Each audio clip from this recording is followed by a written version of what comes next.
why not just do it as a purchase with an earnout and then sell them on the plan that you're going, your improvement plan that you're going to put in and your track Oh. record of doing this for other owners.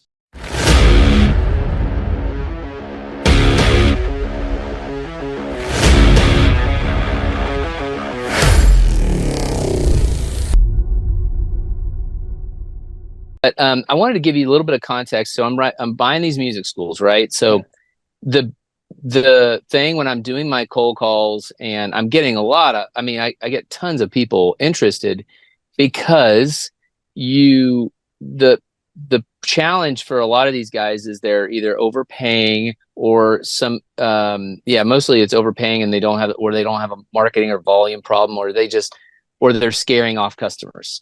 And so I'm running into this thing where I'm like, well, the build out is a value because I'm doing a build out right now. They're 120,000 cash, right? You're eating cash, and as you know, brick and mortar, and then you got 4 or 5 months of time suck, right? Death Yep. by 1,000 tasks, and so I'm dealing with that right now, and so I'm finding out these CFE deals, and I'm trying to figure out how to package it to where I can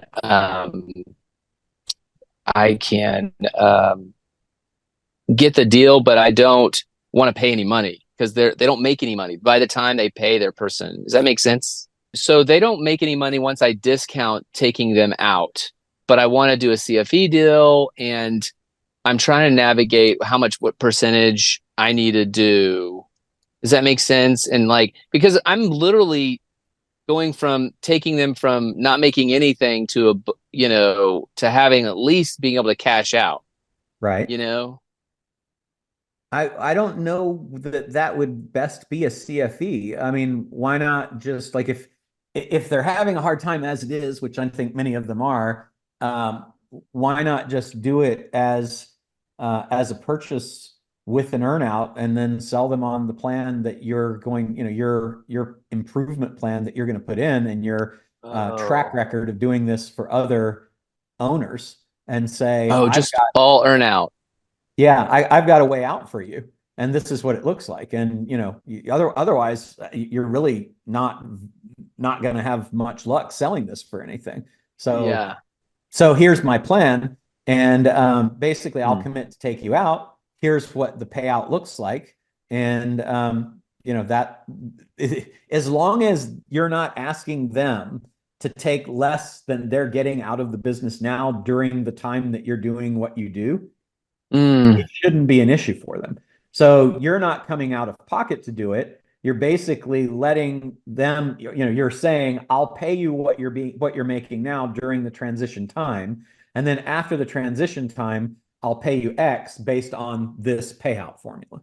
But it's a buy now, and the payment is equal to what the business has been throwing off historically for the last 12 months.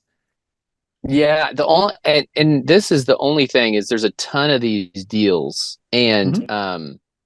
and I mean by the time I take them out, they're making 30 grand, 20 grand. I just it's not, once I start putting stuff in, it's not making, it's negative.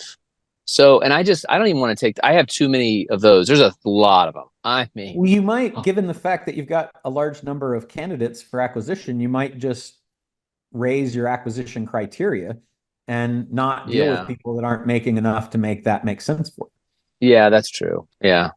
I think that's Yes. probably if you're square pegging and round holding it, when you're Yes. like, I want every deal needs to fit in here. It's like, no, I no, no, know. I got lots of leads. Let me just raise my standard. You don't think a CFE deal would, because I just, no deal. Like if I get a hold of somebody, I just want to close something, Yeah. right? Yep.